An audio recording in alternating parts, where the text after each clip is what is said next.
Ce gros lard harcelé est invoqué dans un autre monde et ne survit que grâce à son odeur répugnante, mais un jour il mange un fruit qui éveille une capacité cheat et un rise ultime, il peut maintenant séduire n'importe quelle fille. Seiichi est un loser pathétique et laid, qui dort à même le sol en classe. Ses camarades le harcèlent constamment, le traitant de moche et se moquant de son corps grassouillé. Un jour, une voix mystérieuse résonne soudainement dans l'école et force tous ceux qui sont debout à s'asseoir instantanément, comme une pression invisible les poussant sur leur siège. La voix se présente comme le souverain et annonce que toute la classe sera transportée de la Terre vers un autre monde où ils seront traités comme des héros. Les élèves paniquent, mais le souverain tente de les calmer en leur promettant respect et honneur. Juste après cela, chaque élève reçoit des pouvoirs, y compris des compétences magiques et un moyen de consulter son propre statut. Seiichi reçoit le même système, mais il ne comprend pas encore comment cela fonctionne.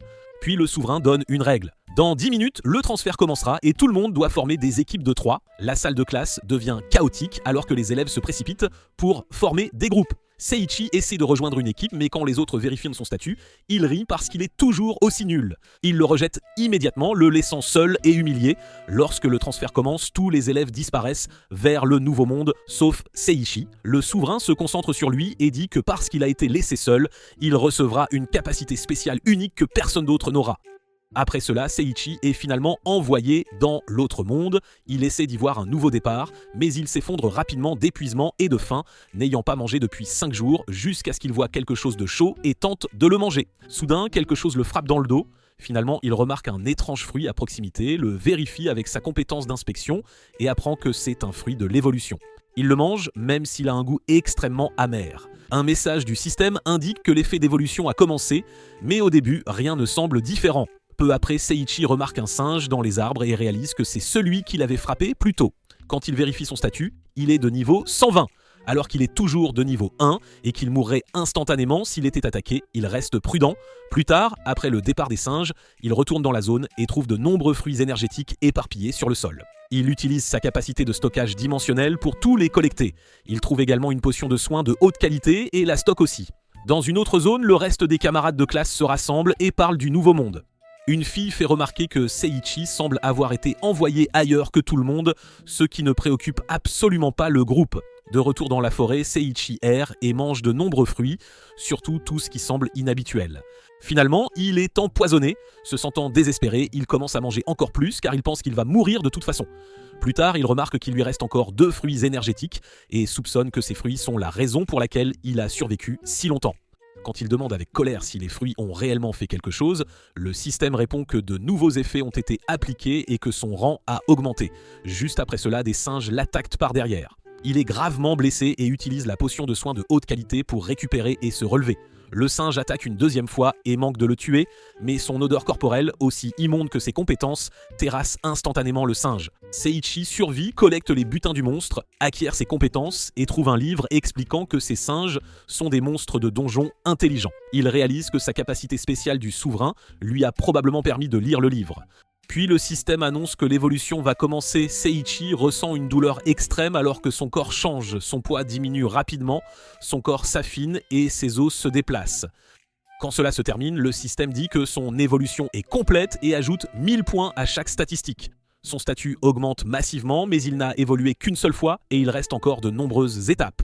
Même après avoir tué un monstre de niveau 120, il est toujours de niveau 1. 5 mois passent, Seiichi survit dans la forêt en utilisant les connaissances des livres.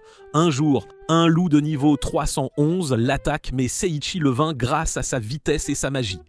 Le système lui dit qu'il a acquis la magie de l'eau et il reçoit un autre livre sur les loups. Immédiatement après, l'évolution recommence, avec une douleur encore pire. Le système indique qu'il ne reste qu'une seule étape d'évolution, ce qui le rend nerveux quant à ce qui se passera une fois terminé. À ce moment-là, des singes apparaissent et l'encerclent et un énorme gorille arrive. Le gorille peut parler et le défie, ne lui permettant pas de s'échapper. Seiichi vérifie son statut et voit qu'elle est de niveau 775 et il comprend que les monstres sont probablement venus récupérer ce qu'il avait pris. Le gorille attaque et Seiichi est projeté en l'air. Il évite quelques attaques, ce qui la surprend et il réalise qu'elle est une femelle. Il tente différentes attaques, y compris la magie de l'eau et un poignard, mais aucune ne fonctionne. Une de ses attaques se retourne même contre lui, le gorille l'attaque à plusieurs reprises et manque de le tuer. Seiichi se force à rester debout et quand le gorille attaque à nouveau, la même odeur nauséabonde émane de son abdomen. Cette fois, ça ne la tue pas, mais ça la choque. Elle s'intéresse profondément à lui et se présente comme Saria. Au lieu de le tuer, elle décide qu'elle veut l'épouser. Saria emmène Seiichi dans sa grotte, le nourrit et le traite comme son mari. Elle lui donne des vêtements et lui montre qu'elle est intelligente car elle a appris grâce au livre qu'elle a trouvé. Elle lui donne même un livre qui liste les tâches ménagères et Seiichi commence à les apprendre. Malgré tout, Seiichi reste concentré sur l'évasion de la forêt. Quand Saria part chasser, Seiichi essaie de s'enfuir, une araignée géante apparaît, mais Saria revient instantanément et la détruit, puis vérifie s'il était blessé. Seiichi réalise qu'elle tient sincèrement à lui. Plus tard, Saria mentionne qu'elle sort avec d'autres singes pour chercher des fruits énergétiques. Elle explique que les fruits énergétiques renforcent quelqu'un, mais en manger 11 provoque la mort.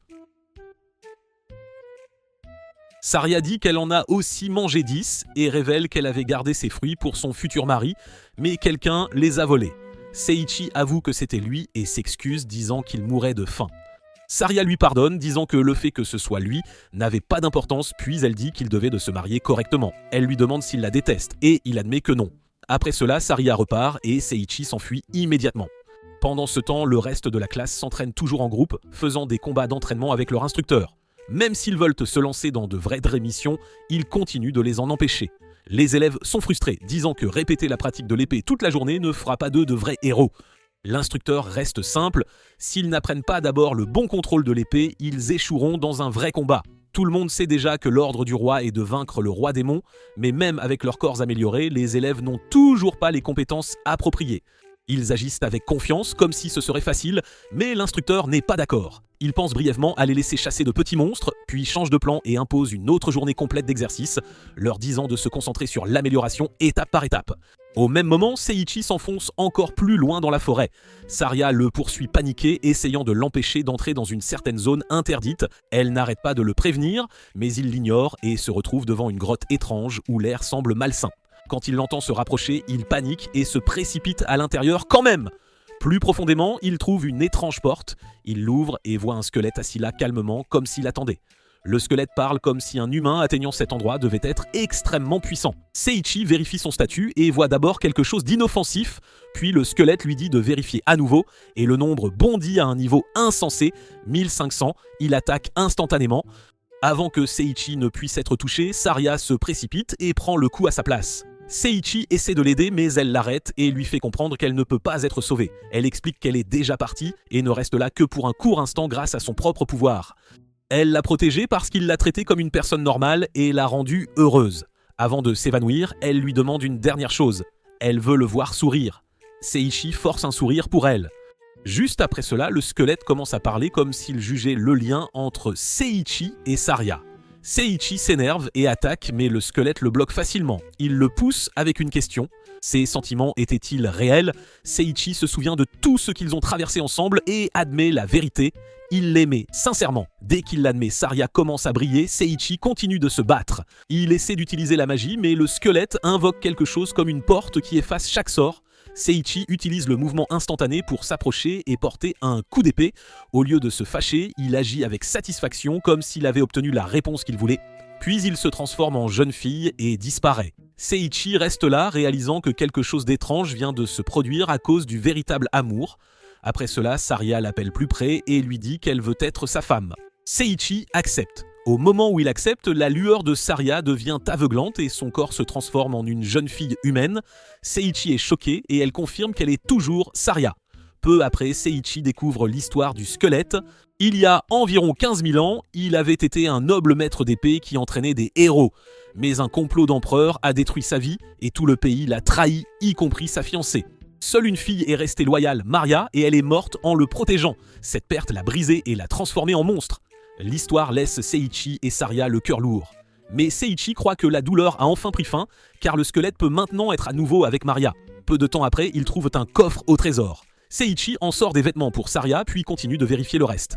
Il acquiert de nouvelles compétences et remarque qu'il peut enfin utiliser la magie de manière plus propre et contrôlée. Saria demande si toutes ses capacités sont vraiment les siennes, et Seiichi répond qu'elles ressemblent à des bénédictions d'en haut. Plus tard, Seiichi gagne une énorme quantité d'expérience et déclenche sa dernière évolution. Il n'a pas l'air radicalement différent, mais il sent que toute son existence a changé. Il appelle cela sa forme finale. Saria dit qu'elle ne voit pas de grands changements, mais elle sent qu'il a meilleure allure. Seiichi dit qu'il veut quitter la forêt bientôt et Saria promet qu'elle ira avec lui n'importe où. Puis un bruit fort vient d'en haut. Quelque chose comme un vaisseau volant descend et un homme apparaît se présentant comme Edward, l'administrateur du donjon. Il explique qu'ils sont les premiers à avoir terminé ce donjon, ils ont donc gagné des récompenses, 10 jours de provisions de voyage et des outils pour cultiver des fruits énergétiques. Saria reçoit de nouveaux vêtements, Seiichi reçoit un casque qui semble inutile, Edward dit qu'il peut les envoyer dehors et avant que Seiichi ne puisse réagir, le transfert s'active. Quand ils apparaissent dehors, la beauté du monde les choque tous les deux. Seiichi sent que son véritable voyage commence maintenant. Ailleurs, une fille se tient parmi des monstres vaincus et dit calmement qu'elle les avait prévenus de ne pas se mettre en travers de son chemin. Saria suggère de se diriger vers la ville la plus proche et Seiichi accepte, prévoyant de transporter des fruits énergétiques et peut-être d'y retrouver ses camarades de classe. Sur la route, un slime de niveau 88 attaque. Même si les slimes semblent faibles, ce monde rend même les monstres de base mortels.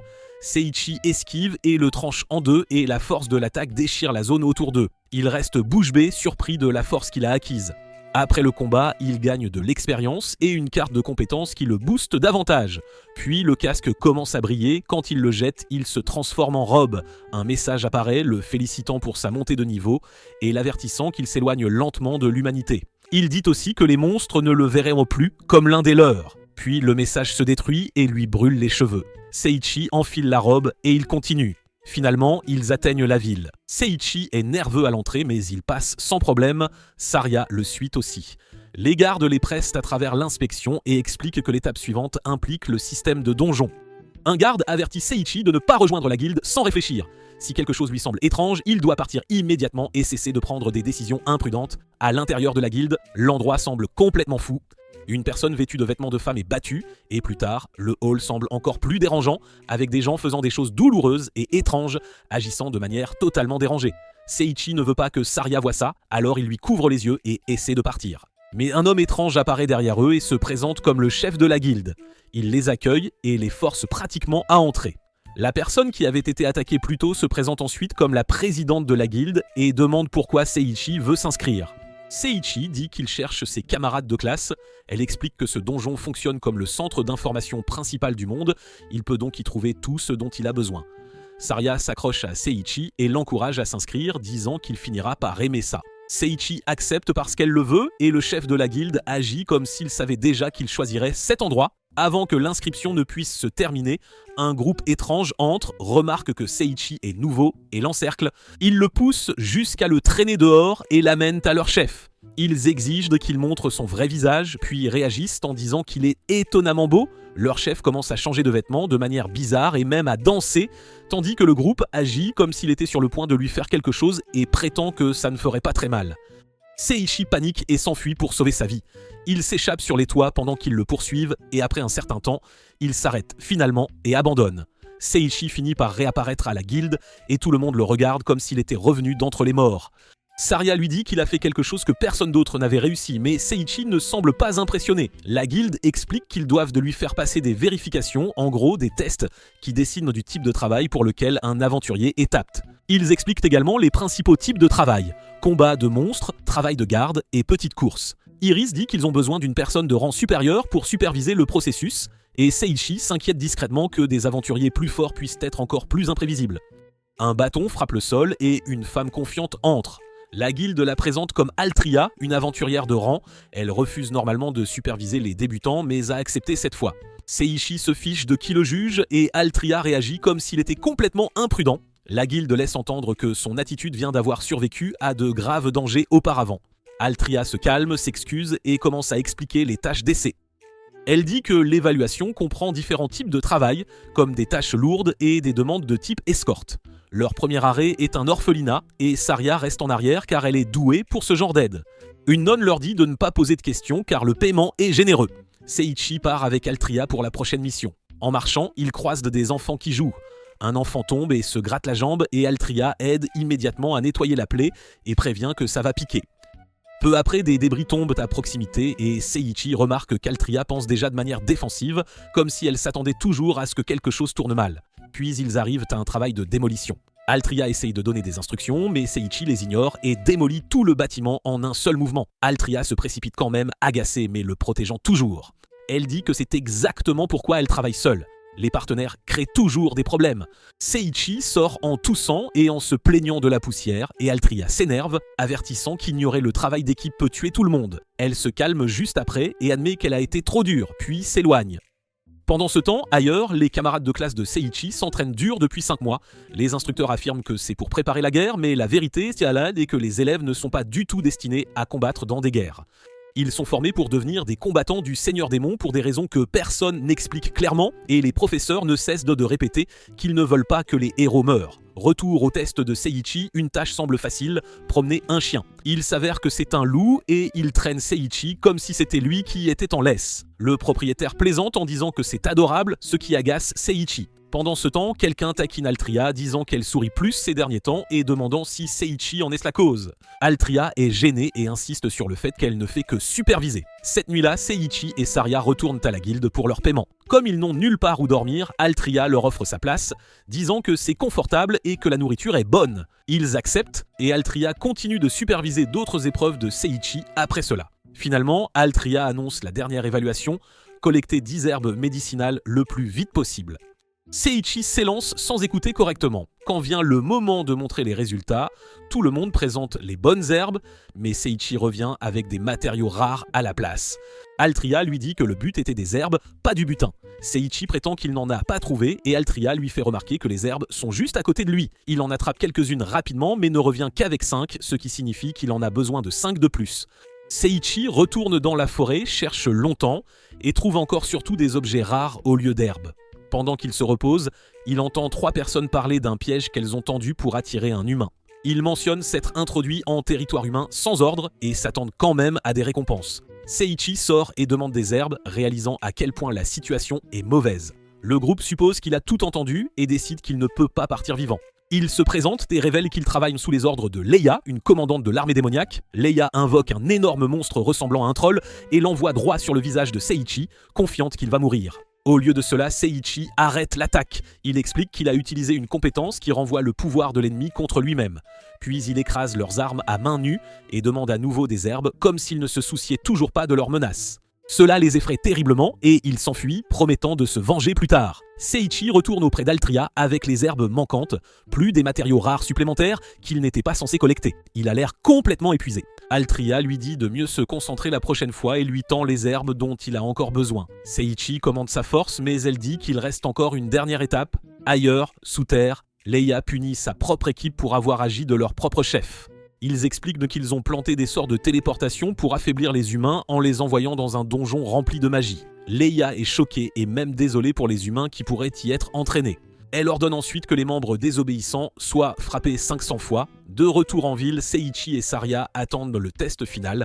Un garde les vérifie et, entendant le nom d'Altria, dit qu'elle est une personne vraiment bonne et leur demande de bien la traiter. Seiichi et Saria acceptent, la qualifiant d'amis. Quand Altria arrive, elle semble surprise qu'ils connaissent le garde. Le test final consiste à vaincre 10 slimes. Altria demande quelle est l'arme de Saria et Saria répond qu'elle se bat avec ses mains. Les slimes sont apparus et Altria a envoyé Seiichi en avant. Il a dégainé son épée, prêt à frapper, mais les slimes ont soudainement disparu dès qu'ils ont atteint une certaine zone. Altria a tout arrêté et a expliqué que des sorts étaient cachés sur le site, ce qui signifiait que quelque chose de grave se tramait. Elle leur a dit de rentrer et de signaler ça sans tarder. Alors qu'ils se dépêchaient, Altria a marché sur un sort de déclenchement et a activé un téléporteur. Comme Seiichi et Saria la tenaient, tous les 3 ont été aspirés dans le transfert. Ils ont atterri dans un endroit inconnu et un dragon est apparu, déclarant qu'il sentait enfin des humains après un long moment. Altria a avoué ne pas savoir où ils étaient et a dit que si elle avait été seule, elle aurait peut-être pu s'échapper. Seiichi a dit qu'il lui avait attrapé la main sans réfléchir et Saria a ajouté qu'il l'avait suivi parce qu'il voulait l'aider. Altria était sincèrement touchée puis leur a dit de se dépêcher et de trouver un chemin de retour. Elle leur a donné une pierre de guidage qui pourrait les aider à se regrouper s'ils étaient séparés et qui brillerait en rouge si quelqu'un était en danger. Mais juste après, Altria a marché sur un piège caché. Un mur s'est élevé entre eux, séparant le groupe, Seiichi et Saria d'un côté, Altria de l'autre. Altria a tenté de le briser, a échoué et a décidé de battre en retraite pour chercher une autre voie.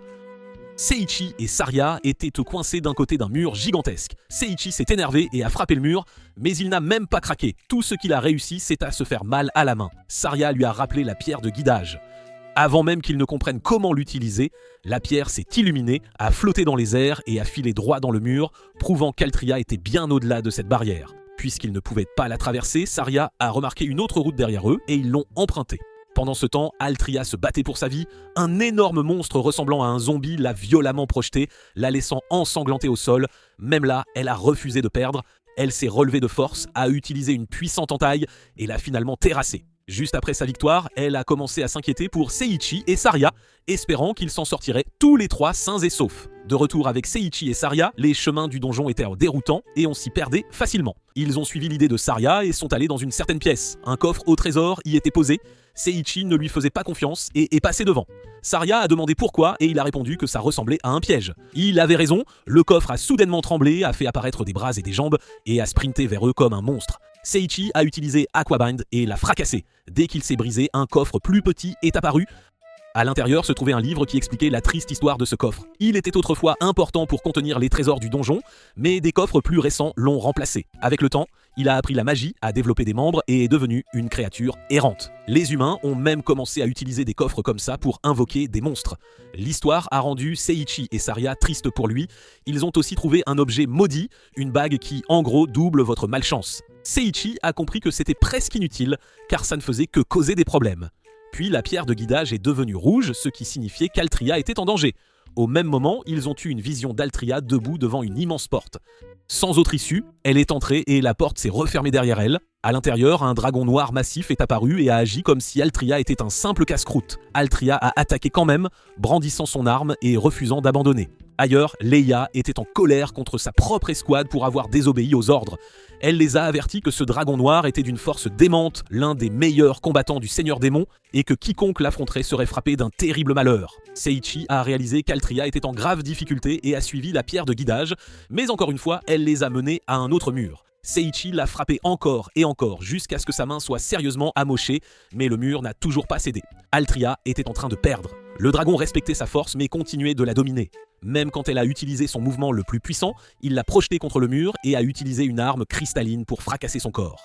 Altria sentait qu'elle allait mourir et souhaitait pouvoir revoir Seiichi et Saria une dernière fois. Puis elle a entendu Seiichi l'appeler par son nom. Seiichi et Saria l'ont finalement rejointe. Saria a vérifié l'état d'Altria et Seiichi est allé droit vers le mur. Cette fois, quand il l'a frappé de toutes ses forces, il s'est enfin brisé. Ils ont atteint Altria, mais elle ne pouvait pas se tenir debout, ses blessures étant trop graves. Saria a dit à Seiichi de l'aider à la soigner. Seiichi a tendu une potion de guérison à Saria et lui a dit de rester avec Altria. Puis Seiichi s'est tourné vers le dragon. Il était furieux, il a blâmé le dragon pour tout ce qu'Altria avait enduré. Le dragon lui a en gros dit qu'il ne s'en sortirait pas vivant. Seiichi a dégainé son épée et s'est lancé. Le dragon a craché du feu vers Saria, mais Seiichi a utilisé un mouvement instantané pour l'esquiver. Puis le dragon est passé à une étrange magie de distorsion spatiale qui rendait ses attaques plus difficiles à éviter. Seiichi a vérifié ses statistiques et a réalisé que sa puissance magique était d'environ 5000, bien au-dessus de la normale. Le dragon est devenu sérieux. Seiichi a soudainement senti son corps cesser de lui obéir et le dragon l'a attrapé et l'a projeté contre un mur. Seiichi a touché le sol, saignant et confus, se demandant pourquoi ses compétences de résistance ne le sauvaient pas. Quand le dragon a commencé à charger son sort le plus puissant, Seiichi a cessé de foncer aveuglément et s'est forcé à réfléchir. Saria a crié que le sort ressemblait à un que Seiichi pouvait refléter. Seiichi savait que la réflexion seule ne suffirait pas, alors il a utilisé une contre-attaque aquatique massive qui a inondé la zone et englouti le dragon. Le dragon a tenté d'attaquer à nouveau, mais Seiichi a continué d'esquiver et a attendu le bon moment. Puis une toute nouvelle compétence d'épée est apparue, et il s'est précipité avec des frappes nettes et directes qui ont touché parfaitement l'une après l'autre. Le dragon a dit quelque chose d'inattendu, qu'il voulait seulement vivre paisiblement avec le Seigneur Démon, puis il a soudainement disparu, mettant fin au combat. Seiichi était complètement épuisé, un coffre au trésor est apparu avec le butin du dragon, et le niveau de Seiichi a commencé à augmenter. Saria est venue, lui a demandé s'il allait bien et lui a dit qu'elle avait utilisé les herbes pour soigner Altria. Altria dormait maintenant et se réveillerait bientôt, ce qui a soulagé Seiichi, puis le vrai problème les a frappés. Il ne savait toujours pas comment quitter le donjon. Seiichi a paniqué et a commencé à courir partout à la recherche d'une sortie tout en ramassant tout ce qui avait de la valeur. Il a trouvé un joyau de dragon noir qui disait que le manger augmenterait ses stats physiques et magiques, alors il l'a mangé et a acquis une magie spéciale. Il a aussi trouvé du tissu et un livre, en gros, l'histoire de la vie du dragon. Le livre expliquait pourquoi le dragon détestait les humains. Il y a longtemps, il gardait un endroit où des matériaux puissants étaient fabriqués. Les humains l'ont attaqué pour tout voler. Le Seigneur Démon a protégé le dragon, mais plus tard, les humains ont tué le Seigneur Démon. Après ça, le dragon a été scellé à l'intérieur du donjon, coincé pendant des siècles, rempli de colère et regrettant le Seigneur Démon. Quand Seiichi a fini de lire, Il a commencé à pleurer parce que la vie du dragon était honnêtement tragique. Juste après, une explosion s'est produite et Seiichi a senti ses cheveux presque brûlés. Il a réalisé que Monsieur Mouton était de nouveau là. Un message a félicité Seiichi d'avoir nettoyé le donjon, mais a aussi dit qu'il perdait lentement son humanité, ce qui a donné la nausée à Seiichi. Monsieur Mouton s'est plaint que le dragon n'ait jamais pu vivre en paix et a dit qu'il arrêterait d'interférer un moment et les laisserait faire à leur guise. Utilisant leur nouvelle magie, Seiichi et Saria se sont échappés et sont retournés à la guilde. Altria s'est réveillée alors que Seiichi la portait encore. Elle voulait être posée, mais Saria a dit que son endurance n'était pas encore revenue, donc ce n'était pas encore sûr. Altria s'est excusée, disant que sa malchance entraînait toujours les autres dans des ennuis. Quand elle a vérifié son statut, sa valeur de chance était incroyablement négative, choquant Seiichi. Saria a expliqué la vérité, Altria est maudite par une horrible malchance depuis sa naissance, et quiconque reste près d'elle est aussi frappé par la même poisse. Cela a blessé Altria car cela signifiait qu'elle croyait ruiner la vie des gens juste en étant près d'eux. Seiichi a refusé d'accepter cela. Il a clairement dit que personne ne devrait être forcé de porter la malédiction de quelqu'un d'autre. Et il n'allait pas l'abandonner à cause de ça. Quand Seiichi, Saria et Altria sont revenus à la guilde, Altria a demandé ce que tout le monde faisait. Le personnel a dit qu'ils avaient collecté des infos partout en ville pour les retrouver, principalement parce qu'ils voulaient que leurs amis soient réunis en toute sécurité. Ares avait l'air sincèrement soulagé de leur retour et Altria ne comprenait pas pourquoi quelqu'un se réjouirait pour elle, de toutes les personnes. Seiichi a essayé de lui dire la vérité, les gens qu'elle pense ruiner avec sa malchance ne la détestent pas. Les membres de la guilde n'avaient pas peur d'elle et sa malédiction ne leur avait pas causé de problème. En fait, ils l'aimaient bien. Dès qu'Altria a entendu ça, elle s'est effondrée et a couru dehors en pleurant. Personne n'a compris et Seiichi est resté là, confus, jusqu'à ce que Saria lui dise de la poursuivre. À peu près au même moment, du côté des démons, Lai est apparu et a dit que quelqu'un avait éliminé l'un de leurs combattants super puissants. Son escouade ne l'a pas cru car ça semblait impossible. Lei ne savait pas qui l'avait fait, mais elle savait que c'était un coup dur pour les démons et ils ont commencé à se demander quel genre de personne pouvait réussir un tel exploit. Seiichi a cherché Altria dans la ville en utilisant la pierre de guidage. Pendant cette recherche, une femme nommée Adriana l'a arrêté. Elle lui a demandé s'il comprenait à quel point la malchance d'Altria était dangereuse. Seiichi a dit qu'il le savait déjà et qu'il voulait quand même rester aux côtés d'Altria parce qu'elle comptait pour lui. Adriana lui a demandé son aide et après ça, il a continué à chercher.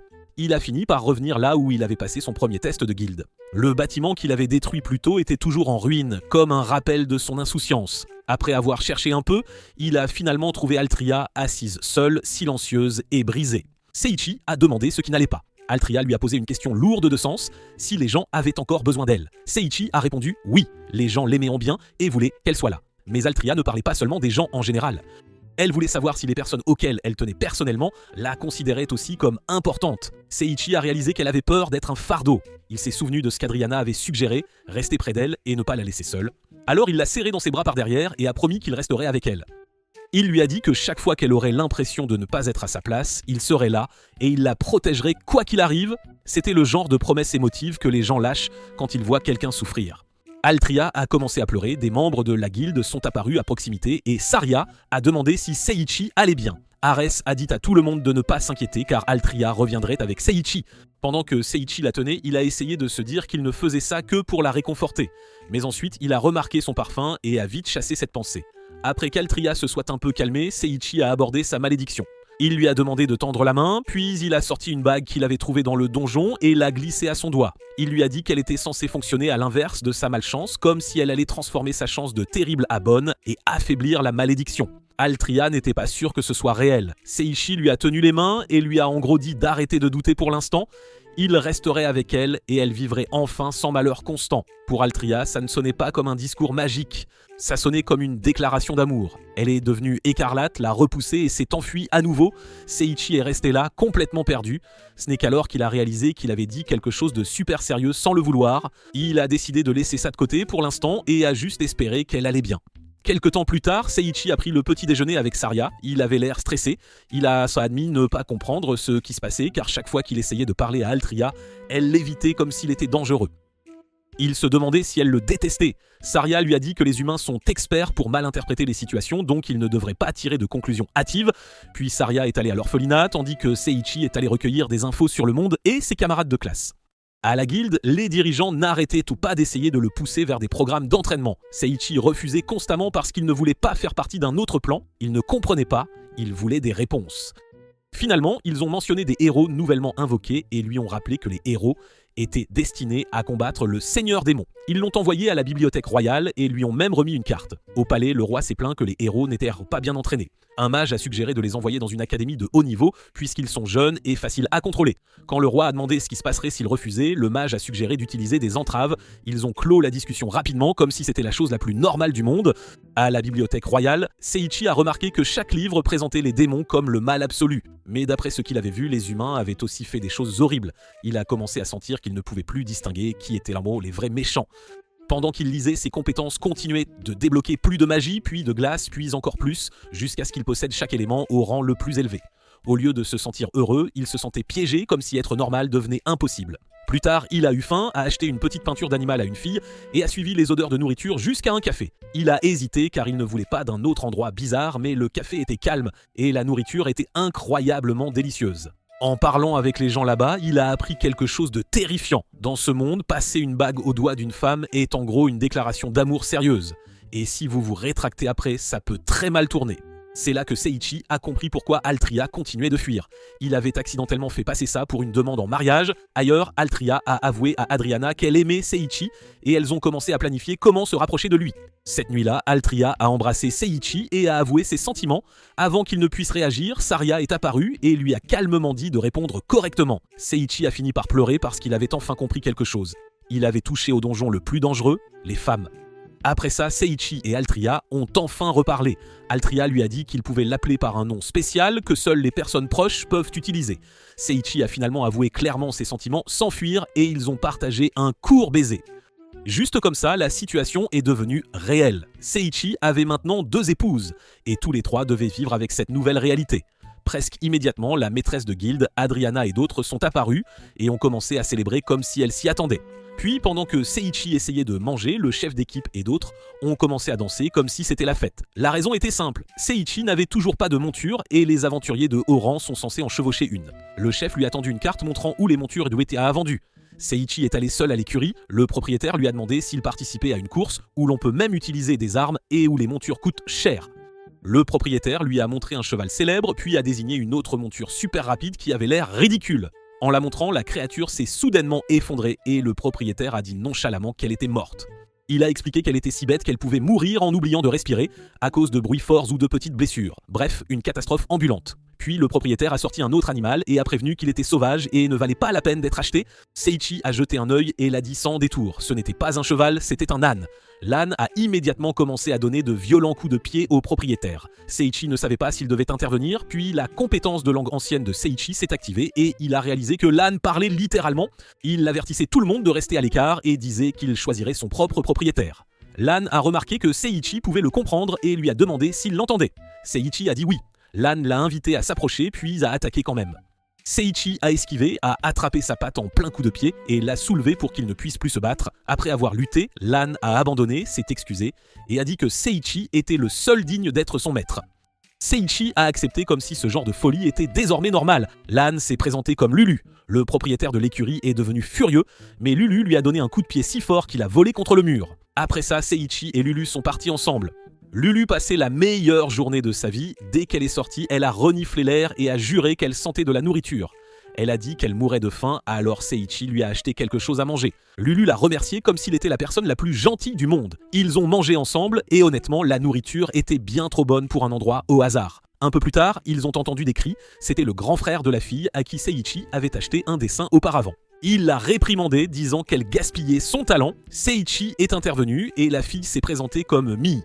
Son frère a expliqué que Mii participait à un énorme concours d'art le mois prochain, le plus grand de tout le royaume. Seiichi a dit que la peinture de Mii était magnifique, ce qui a rendu Mii heureuse.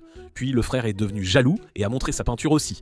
Lulu l'a regardé et a dit sans détour que c'était juste un triangle. Seiichi a acquiescé sans réfléchir et le frère s'est complètement figé de honte. Mii a présenté son frère correctement comme Kleiberger et Kleiberger est retourné à encourager Mii pour le concours. Seiichi a dit au hasard qu'il voulait aussi participer à la compétition, principalement parce que gagner augmenterait sa confiance. Kleiberger a expliqué les prix et le détail le plus important était celui-ci. Même la 5e place pouvait gagner un poisson légendaire au goût incroyable. Dès que Lulu a entendu poisson légendaire, elle s'est fixée et a exigé qu'il s'inscrive. Le jour de la compétition est arrivé vite. Altria et Saria sont venus soutenir Seiichi. Quand Seiichi a vu les autres coureurs et leur monture, il a immédiatement su que ce ne serait pas une course normale. L'annonceur est apparu, Lorna Jerkis, une célèbre Valkyrie, et la foule est devenue folle. Elle a annoncé les récompenses et c'était absurde. Un prix, c'était juste une photo d'une capitaine Valkyrie et le grand prix, c'était de passer une journée entière avec toutes les Valkyries. Le public a complètement pété un câble, c'était la folie. Lulu, elle, était la seule à garder la tête froide. Elle a dit à Seiichi qu'il ne visait que le prix de la nourriture, pas ce grand prix complètement dingue. Avant le départ, Kleiberger et moi, on est revenus le prévenir que la course était dangereuse, lui demandant pourquoi il ne laissait pas tomber. Seiichi a expliqué que des gens l'avaient aidé avant, alors maintenant il voulait aider les autres à son tour. Puis il s'est préparé. Les règles étaient simples, sortir de la porte, faire un tour, revenir. Les armes étaient autorisées, parce que ce monde est juste. Comme ça, un peu foufou. La porte s'est ouverte et tout le monde a foncé. Certaines montures sont littéralement tombées raides mortes, direct pour des raisons idiotes, comme si c'était la routine. Mais Seiichi et Lulu, eux, n'ont pas bougé des masses. Lulu avançait à 4 pattes, tranquillement. Seiichi a demandé ce qui n'allait pas et Lulu a avoué qu'elle avait oublié de déjeuner, trop excitée par le poisson du prix. Seiichi n'en revenait pas, mais il l'a nourri illico. À ce moment-là, tous les autres étaient déjà loin devant, à des kilomètres. Puis la course a viré au chaos total. Un coureur a invoqué un loup géant et tout le monde a paniqué parce que personne n'avait dit que les monstres étaient si permis. Ça n'avait plus rien d'une course, ça ressemblait plutôt à une bataille rangée. Et là, Lulu a soudainement explosé de vitesse. Même l'annonceur a commencé à dire que la course devenait trop dangereuse, mais Lulu, elle, volait déjà sur la piste. Les gens regardaient que tout ça sur grand écran et Altria et Saria hurlèrent de joie comme des folles.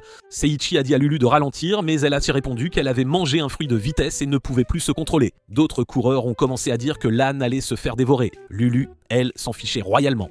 Elle a dit qu'elle pouvait aller partout. Puis elle a fait le truc le plus dingue. Elle a sauté par-dessus tout le monde et a foncé droit dans les loups. Les loups ont volé en éclats et sont morts sur le coup. Après ça, elle s'est ruée sur le loup infernal spécial, celui censé tuer Seiichi, lui a donné une bonne tape sur le nez et il est tombé raide mort aussi. Quand Seiichi et Lulu ont atteint l'autre bout, les autres coureurs étaient terrifiés. Certains ont abandonné sur le champ, disant que les affronter serait du suicide pur et simple. L'annonceur a bien essayé d'arrêter la course, mais Seiichi a continué et ils ont franchi la ligne d'arrivée les premiers. Tout le monde a applaudi comme si c'était la fête du village. Mi a dit qu'elle se sentait inspirée et avait hâte de dessiner à nouveau. Mais Lulu, elle, s'est mise à pleurer parce qu'elle n'avait pas gagné la 5e place et n'avait pas eu le poisson tant désiré. Seiichi a essayé de la calmer, lui disant que gagner c'était déjà super.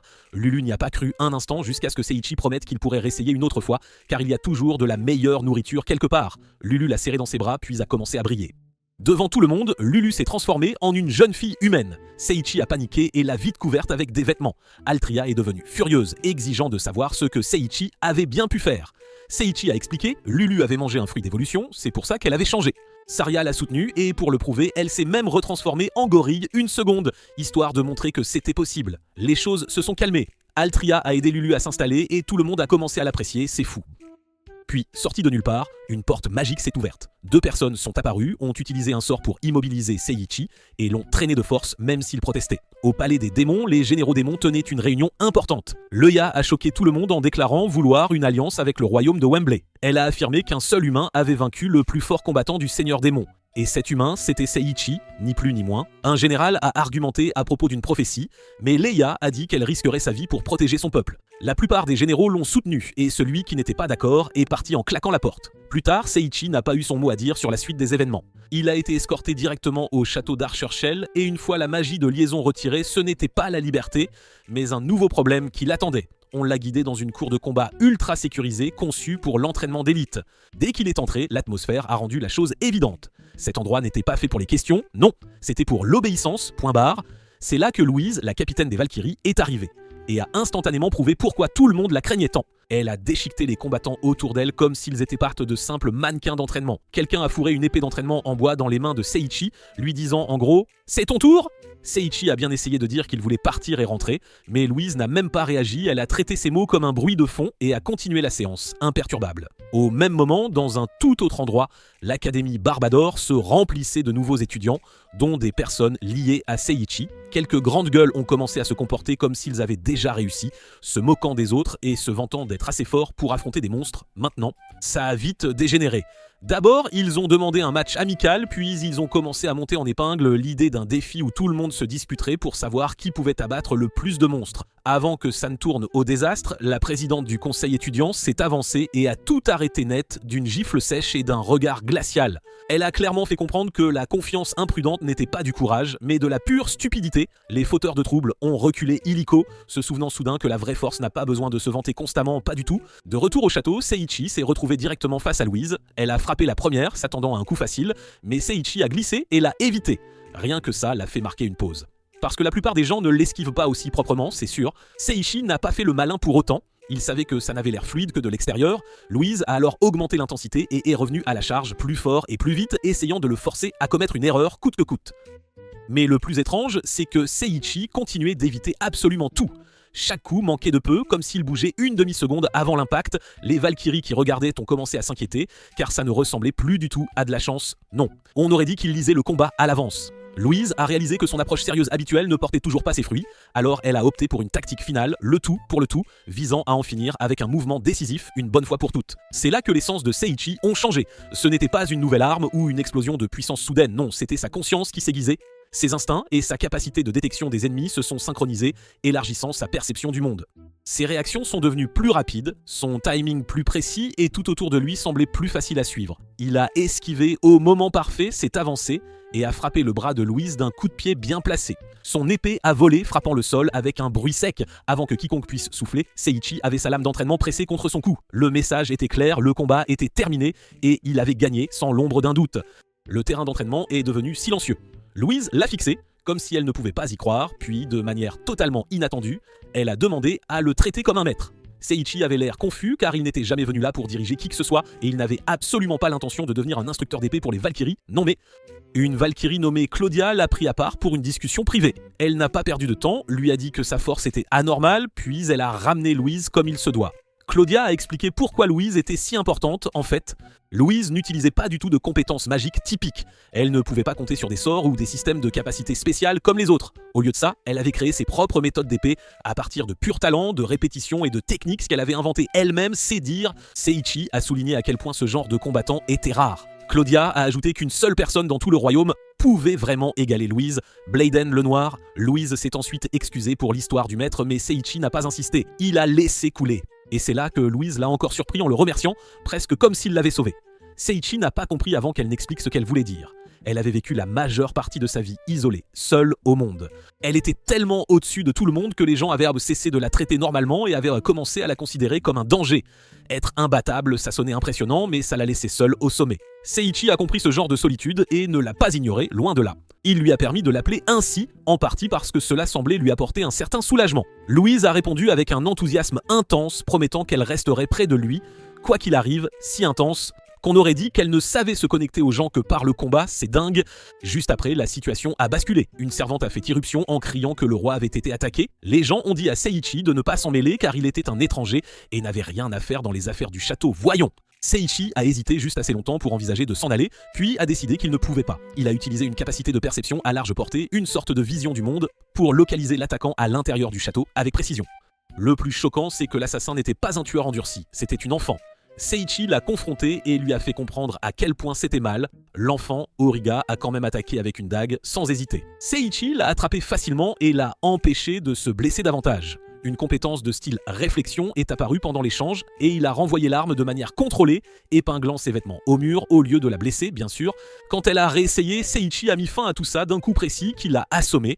Il l'a ramené lui-même. Quand les Valkyries sont arrivées, elles ont été stupéfiées de voir que l'attaquant était une enfant. C'est incroyable. Louise a ordonné à Lorna d'enquêter et Lorna a rappelé à tout le monde que les apparences ne garantissent pas la sécurité, loin de là. Claudia a ajouté qu'elle avait appris cette leçon d'Arès. Le danger n'est pas toujours bruyant ou évident, non. Puis la pire nouvelle est tombée, le roi ne se réveillait pas. La dague portait une malédiction, une stase éternelle qui plonge la victime dans un sommeil permanent. Les Valkyries étaient anéanties. Seiichi a exigé de voir le roi immédiatement, sans attendre. Quand il a enfin vu le visage du roi, il s'est figé. C'était le même homme que Seiichi avait rencontré par hasard plus tôt dans un café, ce qui rendait la situation encore plus irréelle. C'est fou. Floria, le frère de Louis et chef de la division magique, a dit qu'il avait soigné la blessure mais ne pouvait pas retirer la malédiction, hélas. Seiichi n'a pas accepté que ce soit la fin. Il a dit que si personne d'autre ne pouvait le réparer, il essaierait. Il a donc activé une méthode magique basée sur la créativité et a essentiellement conçu une solution dans son esprit, ni plus ni moins. Il a imaginé la malédiction se décoller, visualisé des forces spirituelles, murmuré des phrases étranges et répété l'idée jusqu'à ce que la magie autour du roi se modifie, comme si quelque chose s'était mis en place parfaitement. Le résultat a été immédiat, le roi s'est réveillé, la malédiction avait disparu, les Valkyries ont explosé de soulagement, le roi a offert à Seiichi n'importe quelle récompense qu'il désirait. Seiichi a d'abord refusé puis a dit qu'il ne ferait qu'une seule demande et pas des moindres. Ailleurs, la politique bougeait aussi. Un autre roi parlait d'envoyer des chevaliers à l'Académie Barbador parce qu'elle était jugée faible. De retour à l'Académie, des brutes ont essayé de créer des problèmes à nouveau, mais Kanizuki est intervenu et a souligné que les gens qu'ils se moquaient étaient déjà devenus plus forts, figurez-vous.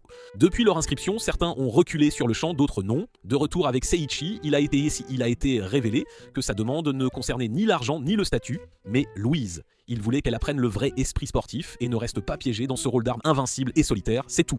Louise et Claudia sont apparus plus tard autour de Seiichi et de son groupe, montrant que le changement avait déjà commencé. Dans une autre scène, Altria a demandé à Saria si elle se sentait nerveuse avec Seiichi entouré de tant de belles Valkyries, comme ça. Saria est restée calme et a dit en gros « Seiichi crée toujours des situations bizarres, personne ne s'y attend ».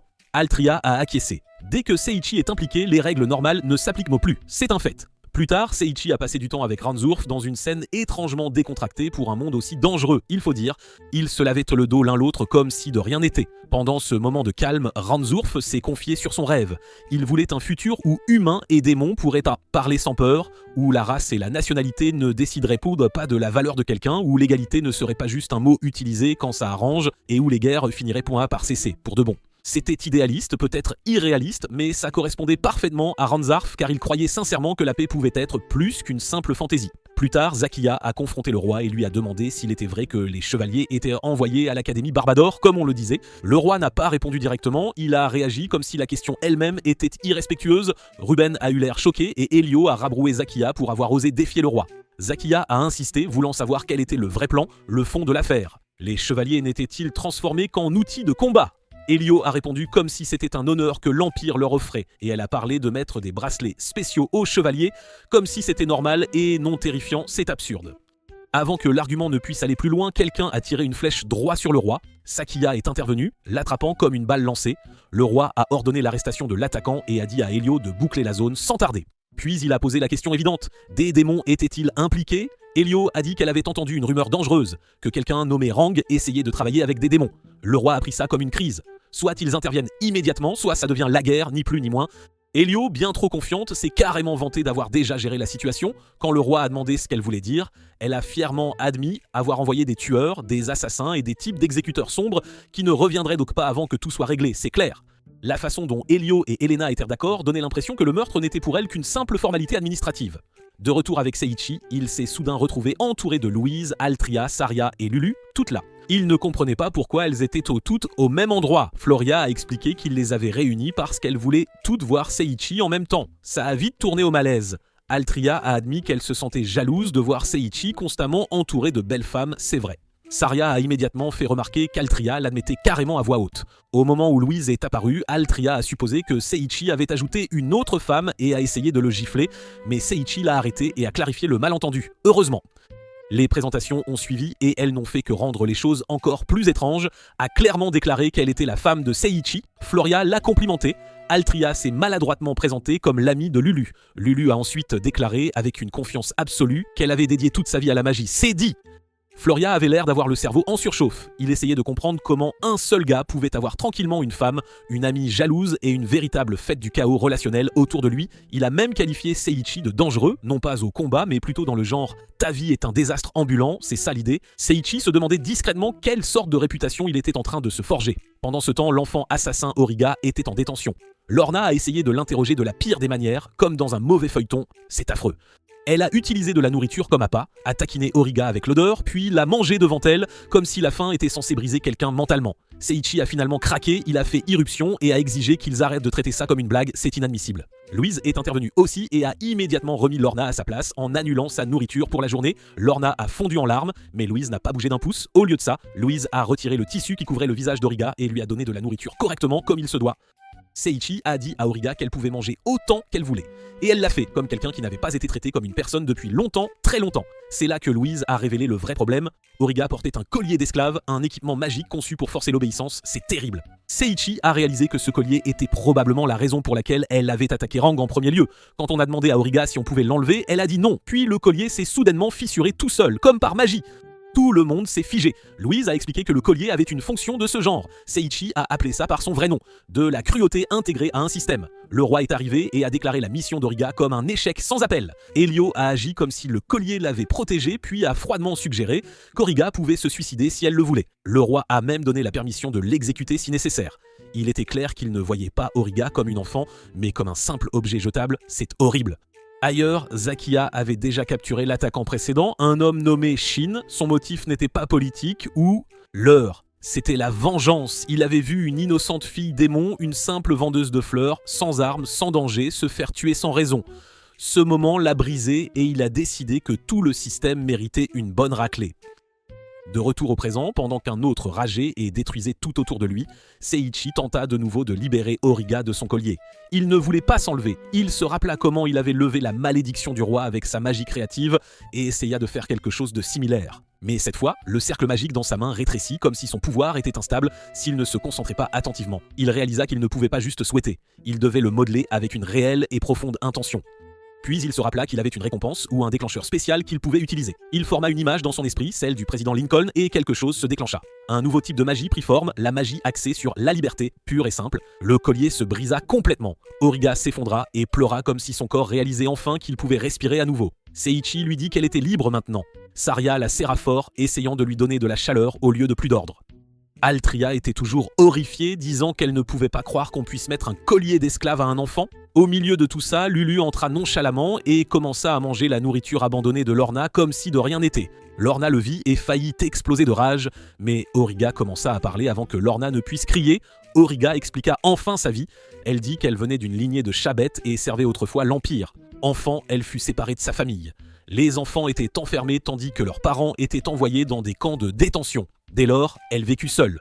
L'Empire n'élevait pas ses enfants comme de simples élèves, mais bien comme de véritables armes. Ils étaient bientôt forcés à des entraînements brutaux où la survie était la seule et unique remise de diplôme. Ceux qui réussissaient étaient de pousser sur une seule voie, devenir des tueurs. Leur loyauté était forcée, leur identité effacée. Une fois transformés en assassins, ils étaient équipés de bracelets qui les enfermaient dans une vie d'obéissance et de massacre.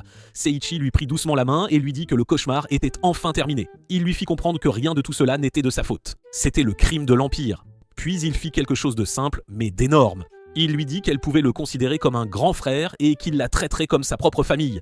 Auriga hésita. Elle craignait que rester avec eux n'apporte le danger car l'Empire la traiterait de traîtresse. Seiichi n'hésita pas du tout, il dit qu'il la protégerait, parce qu'il était assez fort pour le faire.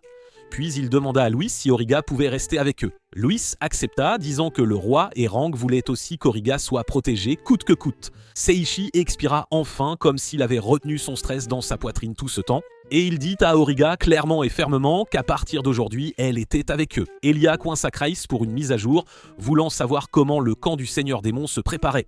Chris admit que son plan nécessiterait une petite réécriture car la fille de Letia s'était inopinément liée au roi. Elia ne s'y a même pas, elle lui dit que le plan restait en vie quoi qu'il arrive et que la moindre faille dans la situation devait être exploitée immédiatement.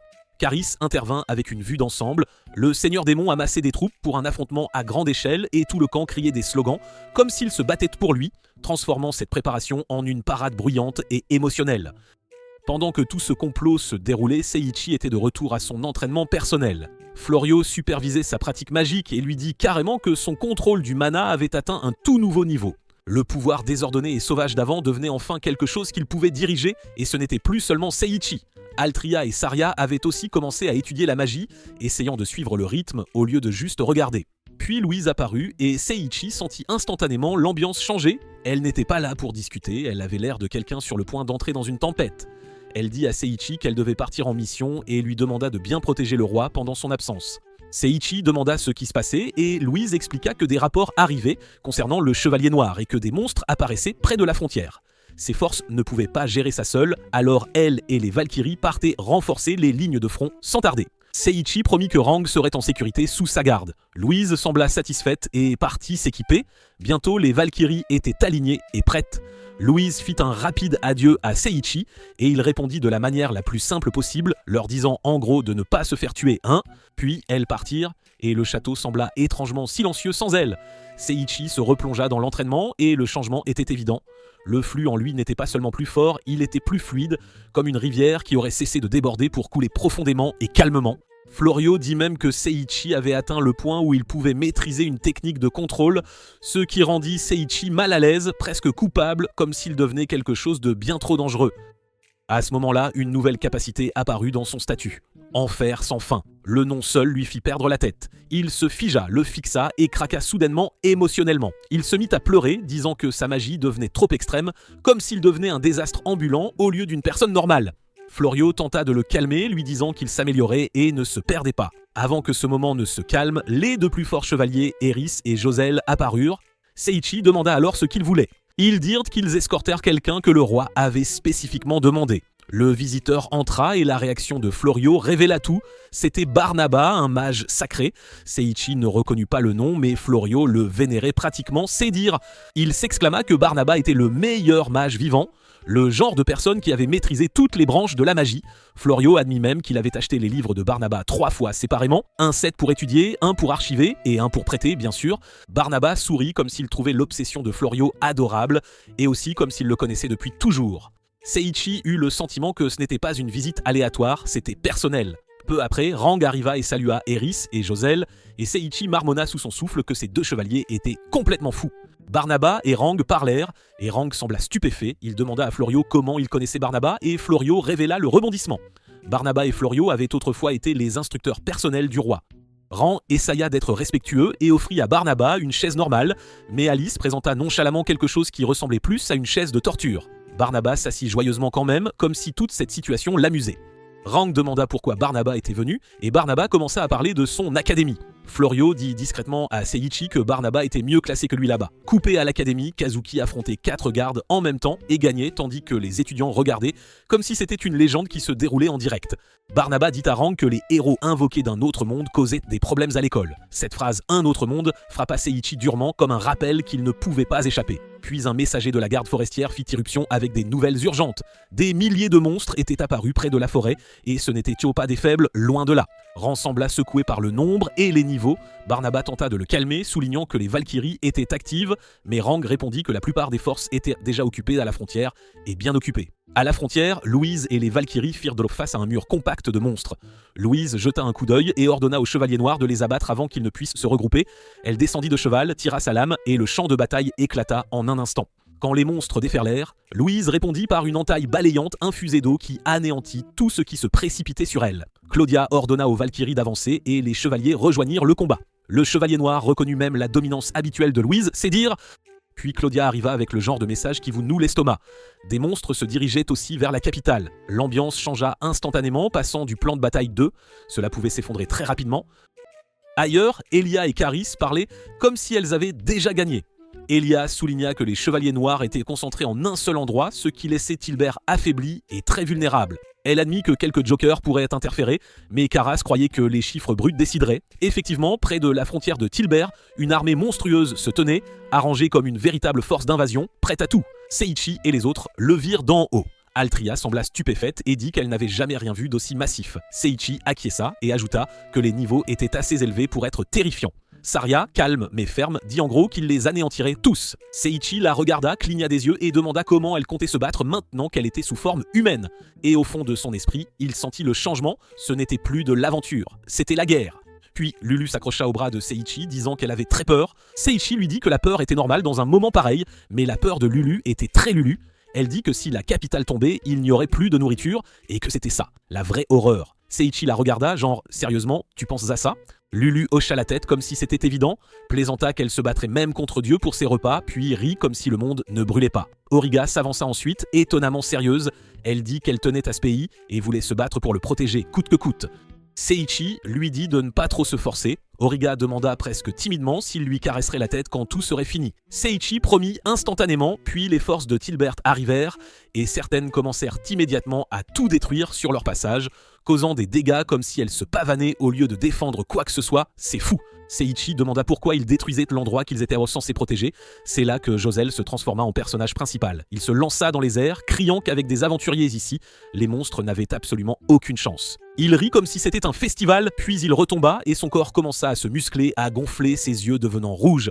Comme s'il avait activé un pouvoir de berserker, il cria à sa pleine puissance et à sa justice, haut et fort. Puis il écrasa un monstre avec une facilité ridicule. Un démon tenta de le prendre par derrière, mais Eris l'intercepta et le réprimanda pour son imprudence. Josel retrouva sa concentration et déchaîna un autre coup massif, hurlant que c'était son vrai pouvoir, bien au-delà de ce qu'il avait utilisé auparavant, c'est certain. Seiichi le fixa, à moitié choqué, et demanda si c'était vraiment la vraie force de Josel. Barnaba répondit calmement qu'on ne devient pas chef de guilde sans aucune raison. Puis le champ de bataille se transforma en pur chaos de la manière la plus étrange possible. Eris taillait les ennemis comme du papier, un aventurier se battait avec une bouteille de lait comme une arme légendaire. Un autre se déshabillait et tirait des rayons lumineux bizarres, quelqu'un d'autre balançait une arme plus grande que son corps, et Seiichi ne comprenait même pas comment il la soulevait. Puis Claude intervint avec une épée et commença à abattre les monstres avec une technique propre et contrôlée, comme un vrai combattant. Seiichi marmonna finalement, la seule pensée honnête qui lui restait. Au moins une personne ici sait vraiment ce qu'elle fait, enfin. Le clan Ro se lança finalement dans le combat et montra son mouvement caché. Ils utilisèrent un style de combat au corps à corps spécial et anéantirent les monstres en utilisant seulement leurs poings, d'une manière qui ne semblait même pas normale, c'est dire. Une fois les monstres éliminés, les aventuriers entrèrent dans la ville comme des vainqueurs lors d'une grande parade. Seiichi sourit car il était honnêtement impressionné par la force de chacun, puis une surprise folle arriva de nulle part. Le roi des bêtes apparut avec Noah que Seiichi pensait être juste un propriétaire de café. Noah s'excusa, agit comme s'il était prêt à mourir, puis battit soudainement le roi des bêtes super facilement, sans effort. Seiichi fut choqué car Noah ne semblait pas du tout être ce genre de personne. Ils découvrirent plus tard qu'une autre grande partie du combat venait d'un coup de poing géant comme un coup de gorille qui envoya un monstre voler au loin. Puis Altria intervint et utilisa la magie des donjons pour geler un grand groupe de monstres en d'énormes blocs de glace. La glace était si massive que même Noah cria sous le choc. Altria brisa ensuite les monstres gelés avec son épée et tout le monde applaudit à tout rompre. Après ça, Lulu courut en criant que personne ne devait se mettre entre elle et la nourriture. Elle se précipita et acheva les derniers monstres d'un seul grand coup. Origa combattit aussi en utilisant des mouvements d'assassin avec agilité. Après avoir aidé, elle regarda Seiichi et lui rappela encore sa promesse de lui caresser la tête plus tard. Ensuite, Barnaba commença à bombarder les monstres sortilège après sortilège. Mais il y en avait encore trop, alors il utilisa un énorme sort de tempête appelé Cyclone du Chaos impressionnant. Il anéantit les monstres partout mais ne blessa aucun allié, ce qui montrait à quel point son contrôle était parfait. Tout le monde commença à célébrer et Seiichi dit qu'il n'avait presque rien fait car tous les autres avaient géré la bataille, c'est vrai. Mais alors, une mauvaise nouvelle arriva. Un nouveau groupe de monstres apparut dans la forêt et ils étaient tous de niveau boss et beaucoup plus grands qu'avant. Ils se dirigèrent vers Tilbert, donc la guerre n'était pas du tout terminée, hélas. Seiichi commença à réfléchir, ils avaient besoin d'une attaque géante qui ne toucherait que les monstres et ne blesserait pas leur propre équipe. Cela semblait presque impossible. Puis il eut soudain une idée. Une gigantesque statue de la liberté apparut et Seiichi utilisa sa compétence sans hésiter. Des nuages sombres remplirent le ciel. Au début, on aurait dit que rien ne se passait, mais ensuite les monstres commencèrent à tomber un par un. Seiichi réalisa que la compétence n'attaquait que ceux qui blessaient vraiment les gens, les vrais méchants. En gros, les ennemis vraiment maléfiques. Cela mit fin au combat. Après la bataille, le niveau de Seiichi commença à monter incroyablement vite. Une personne nommée Opril lui dit qu'il avait atteint un niveau super élevé et pourrait se transformer en un nouveau type grâce à toutes ses compétences. C'est fou! Seiichi dit qu'il ne voulait même pas plus de pouvoir. Rang le remercia et dit qu'il parlerait plus tard après avoir vérifié les blessures. Puis Altria, Saria et Lulu interrogèrent Seiichi sur la langue étrange qu'il utilisait et Seiichi se sentit embarrassé par toute cette attention soudaine. Origa revint pour lui rappeler la promesse de la caresse sur la tête. Seiichi lui caressa enfin la tête, quelqu'un d'autre plaisanta et en demanda une aussi, et Seiichi dit instantanément non, bien sûr, puis ils demandèrent à Seiichi s'il deviendrait professeur à l'académie de Barnaba. Barnaba expliqua que l'armure que Seiichi utilisait n'était pas une armure normale. C'était comme un pouvoir d'aide personnelle spécial que même Barnaba ne pouvait pas utiliser et il pourrait être bien plus fort que la magie de Barnaba. Barnaba dit qu'il pouvait apprendre à Seiichi à le contrôler et lui demanda de rejoindre l'académie. Seiichi ne dit pas oui tout de suite. Il avait deux raisons. Il avait promis à Louis qu'il ne partirait pas avant le retour des Valkyries et il ne voulait pas laisser ses amis derrière lui, c'est tout. Barnaba proposa un plan où tout le monde irait ensemble. Saria rejoindrait en tant qu'étudiante, Altria deviendrait professeur, Lulu enseignerait les arts martiaux et Origa resterait l'assistante personnelle de Seiichi. Seiichi regarda tout le monde, vit qu'ils étaient d'accord et accepta le plan.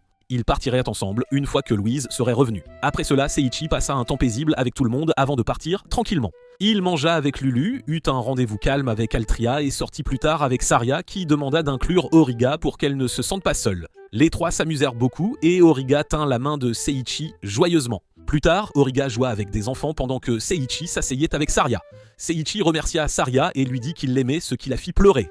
Les enfants se fâchèrent contre Seiichi pour l'avoir fait pleurer, mais ensuite ils l'invitèrent à jouer et il se joignit à eux comme un enfant normal, tout simplement. Puis tout le monde leva les yeux et vit un énorme dirigeable dans le ciel annonçant les gagnants du concours d'art. Mi et Clé étaient les gagnants. Lors de la cérémonie, Clé montra son art, mais les gens ne le comprirent pas et le commentaire de Lulu rendit la chose encore plus confuse, c'est sûr. Puis Mi montra sa peinture gagnante. Elle représentait Mi et Lulu. Et elle dit l'avoir faite pour se donner du courage. Elle l'intitula « Le héros ». Seiichi la félicita et elle dit qu'elle étudierait en ville, c'est décidé. Elle demanda si elle pourrait dessiner Seiichi à nouveau plus tard, et il promit oui. À peu près au même moment, les Valkyries revinrent. Louise dit à Seiichi qu'elle avait entendu qu'il allait à l'académie et dit qu'elle aurait aimé y aller aussi. Vraiment. Seiichi lui dit qu'elle devait rester pour protéger le royaume, mais qu'elle pouvait visiter quand elle voulait. Ailleurs, le Seigneur Démon se mit en colère parce qu'un plan avançait trop lentement. Quelqu'un suggéra d'utiliser les étudiants de l'académie de Barnaba pour attaquer et rassembler des ressources pour le Seigneur Démon, ni plus ni moins. Finalement, Seiichi quitta la ville avec Barnaba. Seiichi dit au revoir et dit qu'il n'oublierait jamais cette ville, car c'était sa toute première dans ce monde. Il dit à Barnaba que les gens ici étaient gentils et qu'il reviendrait un jour. Ils arrivèrent à l'académie Barnaba. Seiichi se sentit reconnaissant car il n'était plus seul. Il avait Saria, Altria, Lulu et Origa. Puis, tout de suite, un homme étrange apparut comme par magie. Seiichi demanda qui il était et l'homme dit avec assurance « Je suis un super-héros ». Seiichi soupira car il pouvait déjà dire que d'autres problèmes bizarres allaient les commencer encore. Et c'est là que cette vidéo se termine. Regardez la vidéo suivante et je reviendrai très vite avec une nouvelle.